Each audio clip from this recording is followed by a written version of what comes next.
Alors, on polémique ici pour ou contre les pic-pics. Les élections arrivent et déjà on s'envoie des petits pics. Oui, là c'est évidemment le Covid qui avance toujours sournoisement comme un aspic, mais nous ne sommes pas sous les tropiques, nous sommes sous un monde qui est de moins en moins utopique. Alors que faire pour nous qui n'avons pas de trèfle et encore moins de pics, mais simplement des épées et des thèmes astrologiques? Eh bien, pour en savoir plus, je vous propose de vous décontracter et de nous retrouver après le jingle, le temps de mettre un pouce, de vous abonner, la cloche, enfin vous connaissez le système, vous faites pour le mieux et on se retrouve tout de suite.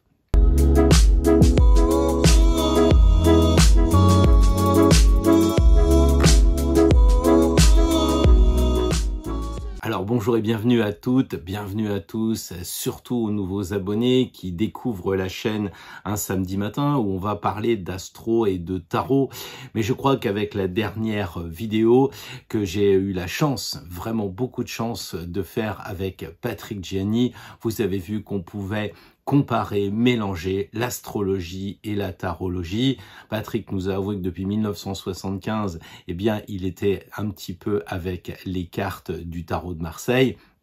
Et comme je vous l'ai dit, moi je suis son élève et donc je suis avec grand intérêt et passion tout ce que Patrick fait et on va avoir l'occasion dans cette vidéo de parler d'un de ses ouvrages pour justement nous aider sur le chemin, un chemin qui a l'air un petit peu compliqué, mais j'apprécie énormément vos commentaires, vos retours. Alors certains le font par mail, j'ai pas toujours le temps de répondre et franchement, excusez-moi, mais ça commence à me manquer le temps. Et puis de l'autre côté, des commentaires qui sont sous la vidéo. Et dernièrement, par rapport à celle que j'ai fait avec Patrick, il y en a un qui m'a vraiment interpellé. Il vient de Isha Satya, qui est une personne qui met souvent des commentaires avec beaucoup d'humour, une pointe de corrosivité et puis toujours avec bienveillance pour faire avancer ce qu'on appelait autrefois le schmilblick. Alors elle nous fait un travail incroyable dans son commentaire, à savoir qu'elle commence à parler du postulat général et c'est ça qui nous intéresse et elle rappelle qu'effectivement dans le signe du poisson, là où on a l'océan, eh bien on va voir les deux maîtres qui vont être là, je l'ai déjà dit, Jupiter et Neptune, mais de là à imaginer la fonte des neiges, la fonte des glaces et la montée des eaux, il n'y a qu'un pas qu'elle fait comme tout le monde, elle franchit. Donc vision générale, mais juste après, elle explique sa position par rapport à elle et elle nous conseille avec, je dirais, une grande sagesse de regarder par rapport à notre thème. Parce que si on regarde la vidéo simplement comme une sorte de curiosité, sans avoir conscience que ça peut nous toucher, je pense qu'on passe à côté quand même d'un gros paquet des conseils de la vidéo. Donc, qu'est-ce qu'elle nous dit? Elle descend dans son garage, elle vérifie si le canot est bien gonflé, s'il est bien en état de pratiquer le sauvetage, parce que oui, c'est pas le tout de dire que les eaux vont monter si on n'utilise pas notre canot de sauvetage. Donc, je pense qu'il y a une certaine sagesse dans son propos un peu caustique. Moi, je vous laisse vraiment le voir, de mettre peut-être un point bleu si ça vous plaît, parce que il y a, comment dire, d'aller du général au particulier et dans le particulier de regarder ce qui nous touche à nous personnellement, de regarder dans notre thème.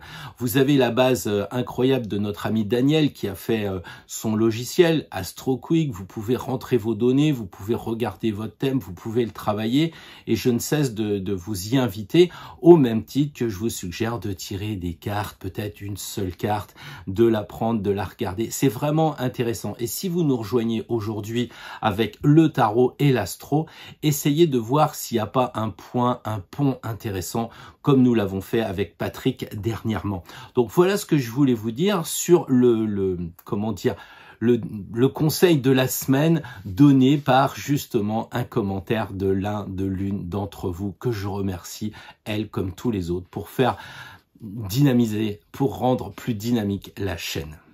Alors justement, par rapport à cette nouvelle semaine et par rapport à tous ces pics que chacun a l'air de prendre à différents endroits avec différentes forces, mais on est tous d'accord, on prend des pics, on peut se demander qu'est-ce qui se passe, parce que on est tous contre la guerre, enfin je veux dire, il n'y a plus du tout de raison d'aller sur ce chemin de guerre collective, mais est-ce que quelque part on n'est pas dans une petite guerre larvée entre nous les uns les autres?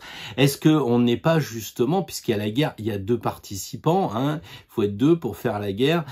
Déjà, si on réfléchissait, si on était tout seul sur le ring, ça limiterait les dégâts. Mais s'il faut être deux, ça veut dire qu'on est divisé, ça veut dire qu'on est un peu sadomaso, parce qu'on sait très bien que ça va pas déboucher sur quelque chose de constructif, de se prendre la tête les uns contre les autres. Et qui dit sadomaso, dit notre ami le diable. Et qu'est-ce que vient foutre le diable? Ben, c'est simple, regardez la semaine.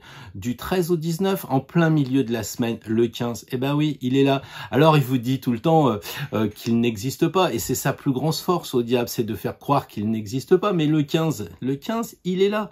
Donc on ne peut pas le nier. Et alors qu'est-ce qu'il va dire? Qu'est-ce qu'il va faire? Il va dire que mercredi, c'est le jour de Mercure. Donc il va certainement annoncer quelque chose. Qu'est-ce qui se passe le 15? Vous suivez un peu l'actualité. Il va se faire des choses, il va se dire des choses. Mais avant d'envisager cette histoire de ce qui va se passer concrètement, on pourrait s'interroger sur l'histoire du 15.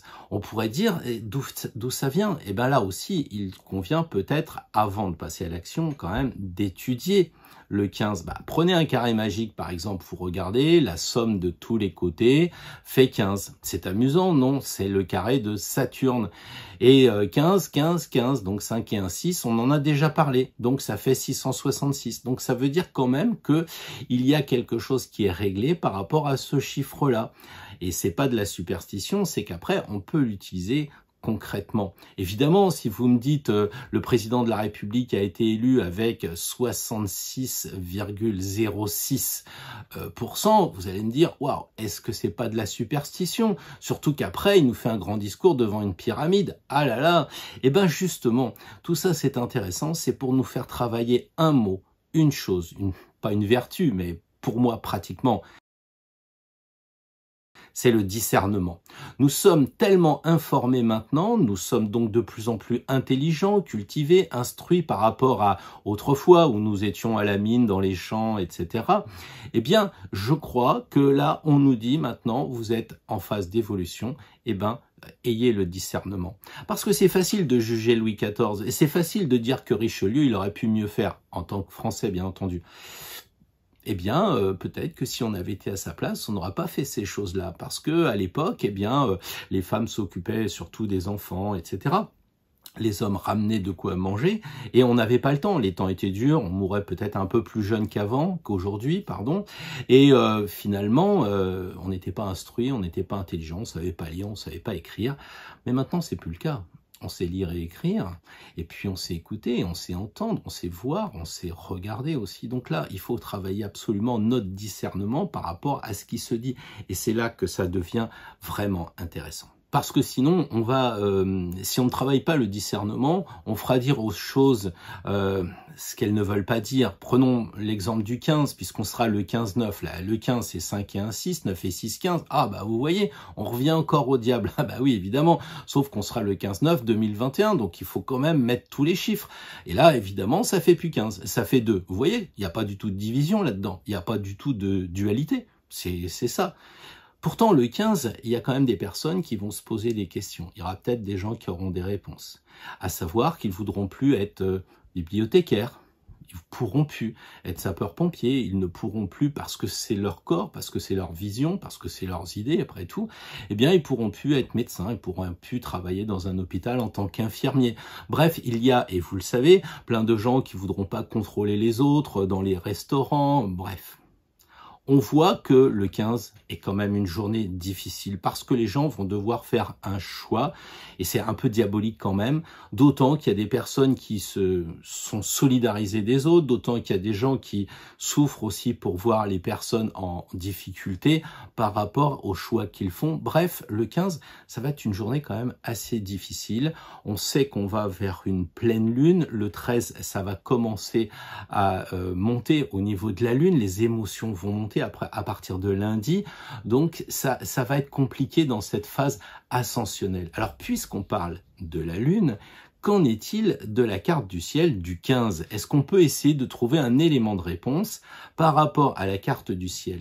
Mais là, vous me direz, il est gentil, mais moi, c'est ma carte du ciel qui compte. Parce que là, comment va-t-il faire? Eh bien, on va déjà voir un peu comme ça ce qui va se passer le 15 septembre 2021.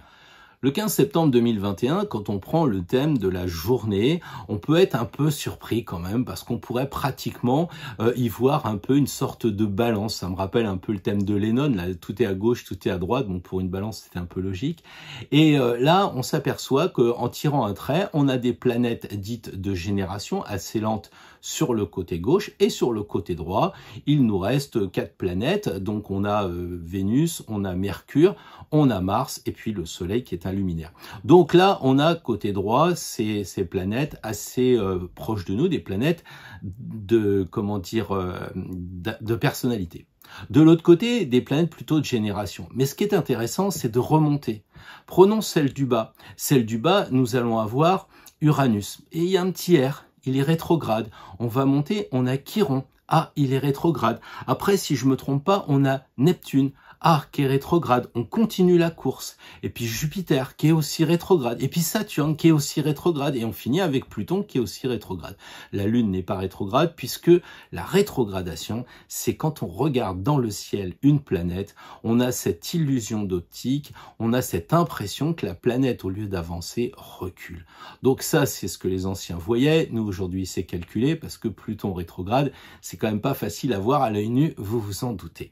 Et est-ce que on peut tirer une conséquence par rapport à nous sur cette, comment dire, cette approche astrologique que toutes les planètes de gauche sont rétrogrades? Est-ce que ça peut avoir un impact sur la journée du 15? Alors oui, effectivement, c'est pas très clair cette histoire et je trouve que déjà ça sent un peu le côté malin des choses, si vous pouvez m'excuser ce mauvais jeu de mots. Et là maintenant, je me dis, que disent les astrologues? Eh bien, avant tout, tout honneur, c'est de demander à Patrick Giannis ce qu'il pense de cette rétrogradation. Alors, dans son magnifique livre L'astrologie karmique, dont je vous mettrai le lien en référence, Astrologie karmique, principes de base et pratique, eh bien, il revient sur ces planètes dites rétrogrades. Et je lis: à la pratique, en effet, les individus naissant avec plusieurs planètes rétrogrades dans leur carte du ciel ont l'air de fonctionner sur un rythme plus lent.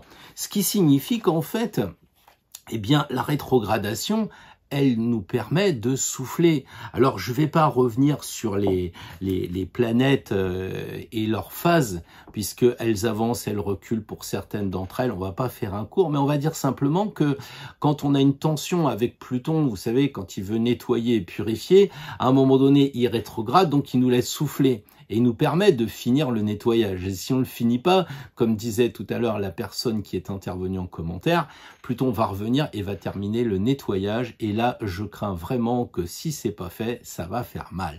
Donc, la rétrogradation, c'est un moment de souffler. C'est un moment pour nous, eh bien, de prendre du temps, de prendre du recul. Alors pour nous, qu'en est-il? Je continue la lecture du livre de Patrick.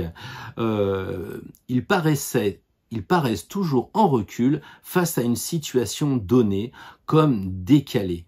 Donc, selon Patrick, les natifs qui ont des planètes rétrogrades dans ces domaines-là, dans les maisons et dans les signes, sont plus inquiets, ils ruminent. Alors, est-ce à dire que le 15, on va tous ruminer? Est-ce qu'on doit prendre du recul? Déjà, la première chose à voir, c'est, sans faire un cours, mais c'est bien quand même de le découvrir, à savoir que Pluton et Neptune sont rétrogrades 60 jours par an. Donc, il y a un tiers de la population mondiale qui a forcément une des deux planètes en rétrogradation sur le plan statistique. Deuxièmement, quand on regarde Uranus, Jupiter et Saturne en rétrogradation, vu la durée des planètes dites de société, on peut dire aussi que ça ne nous concerne pas. On a regardé Chiron parce qu'il est guérisseur, mais bon, il est rétrograde en bélier, donc c'est pas vraiment quelque chose à prendre en compte. Et qu'est-ce qu'il nous reste? Il nous reste la Lune et le Soleil sont pas rétrogrades, donc en fait, on s'aperçoit que cette rétrogradation est une illusion. Elle est une illusion en ce qui nous concerne, individuellement. Mais on vient de le dire, en ce qui concerne la société, en ce qui concerne le monde, il y a comme un ralentissement quand même. Les enfants qui vont naître ce jour-là auront quand même, si j'en juge par l'expérience de Patrick, eh bien ce seront des enfants qui sont plutôt lents, qui prendront leur temps. Alors est-ce que ça signifie pas, par rapport à la problématique du 15, comme conseil, de prendre son temps, de ne pas aller trop vite, de ne pas succomber à la peur? L'idée, c'est peut-être de dire, et si vous devez prendre une décision, quelle qu'elle soit, d'accompagner une personne qui elle-même doit prendre une décision, ou vous-même qui êtes écartelé entre votre envie de ne pas avoir cette vaccination, ou bien d'un autre côté, comment dire, de travailler malgré tout, et puis de recevoir cette injection. Bref, si vous êtes divisé en ce 15 septembre prochain, si vous regardez l'environnement, il se pourrait bien que, au moment où j'enregistre, donc je ne sais pas ce qui va se passer, mais il se pourrait bien que le gouvernement marque un pas, que les gens demandent à ce que l'on marque un pas. Enfin, il y a quelque chose comme ça qui semble dire « Attends, on a besoin de recul ». Et donc, le conseil, avant tout, c'est pas de signer des papiers, c'est pas tout de suite de dire « Bon, puisque c'est comme ça, je démissionne ». Vous arrivez au travail, enfin je suis pas avocat, même si j'ai fait des études de droit, mais enfin il me semble de bon ton de dire je vais au travail, et puis vous attendez la notification. Parce que quand bien même vous voudriez faire un recours contre l'entreprise, si on ne vous a pas signifié à vous tel jour, telle heure, que vous ne pouviez pas rentrer dans l'entreprise, vous ne pouviez pas exercer vos fonctions, je sais pas, d'infirmier, de ce que vous voulez, voilà, on a vu des vidéos où des médecins reçoivent des papiers de l'ARS en disant voilà, vous ne pourrez plus exercer puisque vous n'avez pas reçu les pic-pic qu'il fallait. Donc tout ça pour dire quoi? Que il est urgent d'attendre, à mon avis, à partir du 15. En tout cas, c'est ce que disent les astres. Tout ça, c'est rajouté par quoi? Ça, c'est rajouté, enfin c'est comment dire, consolidé par quoi? Par le carré Saturne-Uranus. Et quand vous regardez la carte, vous dites, ah tiens, il a disparu, qu'est-ce qui se passe? On me dit que ça va durer 1 an. Oui, sauf en ce moment. C'est-à-dire qu'en novembre, le carré va revenir. Là, il est tellement distendu qu'on peut dire que il nous dit aussi, eh bien, soufflez. Prenez votre temps, soufflez. Prenez du recul. Ne rentrez pas tête baissée. C'est difficile à comprendre ça. C'est difficile plutôt à le faire. Parce que là, je parle comme un livre, mais j'imagine que des personnes sont là en train de dire, mais si je quitte mon travail, qui va payer comment dire, mon loyer, enfin tout, quoi, les enfants, etc. Donc là, on a vraiment un cas de difficulté à dire aux gens, mais calmez-vous, vous verrez, ça va s'arranger. Donc moi, ce que je pense, c'est que si vous dites le 15, bon puisque c'est comme ça, je démissionne, je claque la porte, je m'emporte et je m'énerve, eh bien, quand vous reviendrez peut-être quelques jours après, ou à ce moment-là, le gouvernement dira, il y a des hôpitaux qui vont pas pouvoir marcher parce qu'il y a trop d'absence, etc. On va donner un délai. Vous pourriez regretter d'avoir agi sur un coup de tête, alors que les planètes sont rétrogrades, alors qu'on a, comment dire, le carré qui a disparu. Là, je parle en termes d'astrologie. Pour conclure sur le sujet astrologique, j'ai envie de dire, nous avons aussi la lune noire conjointe au nœud nord en Gémeaux. Si on ne croit pas trop aux cartes, si vous êtes plus astro que tarot, admettez quand même que la lune noire, c'est un petit peu la face cachée, c'est l'obscurité, c'est ce qui est caché, c'est ce qu'on nous cache, on l'a dit dans les vidéos passées. Or, que fait le diable? Hein? Que fait le diable? Il nous enfume, il nous enchaîne aussi. Eh bien, on se retrouve avec cette lune noire et ce diable conjoint à notre mission de vie, le fameux nœud nord, mais dans le signe des Gémeaux, c'est-à-dire l'équivalent de Mercure, du fameux mercredi. Donc ce jour-là, bon bien sûr, la chose dure plus longtemps en termes astrologiques, mais enfin, n'empêche que quand on prend le cliché du jour, lune noire conjoint au milieu de ciel, paf, en Gémeaux, c'est un petit peu le diable un mercredi quand même. Donc ça rajoute un peu de coïncidences, de choses qui peuvent nous faire réfléchir justement à ce qu'on disait au début en termes de discernement.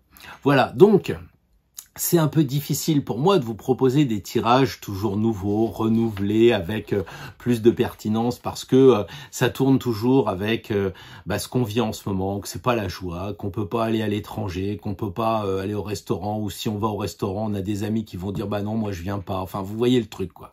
Hein, alors oui, on peut aller dans un magasin, non, on peut pas aller dans un magasin, on peut boire un café, on peut pas prendre le métro. Enfin, moi j'y comprends plus rien, surtout que j'ai plus de métro, moi, donc ça va. Mais je vois que c'est quand même très compliqué pour les gens qui travaillent et je me mets à leur place. Mais du coup, que faire, que vous proposez comme nouveau tirage? Alors moi, j'ai envie de vous en proposer un qui est peut-être un peu redondant. On pourrait tirer une première carte qui serait en fait la position des personnes qui vous entourent dans la semaine qui vient, en disant, bah voilà... les gens qui vous entourent sont plutôt positifs avec vous, plutôt négatifs, ou ils attendent plutôt quelque chose de comme ça de vous. Voilà, ça serait un peu la première idée. Dans la deuxième carte, ça serait plutôt vous et les autres. Donc on est sur une phase conflictuelle. Je parlais tout à l'heure de guerre, mais apparemment je suis pas le premier à en avoir parlé.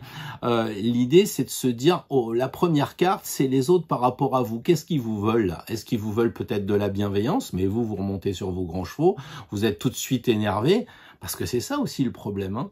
Des fois, les gens, ils sont gentils avec vous, mais vous commencez à vous énerver, puis après, vous dites, oh là, d'où l'intérêt des planètes rétrogrades et le relâchement du carré de se calmer un peu. Alors, je parle comme un livre, mais si vous savez qu'en ce moment, il se passe de drôles de choses avec le Verseau, quand vous regardez un peu les thèmes, je crois que je suis un peu impacté par la chose.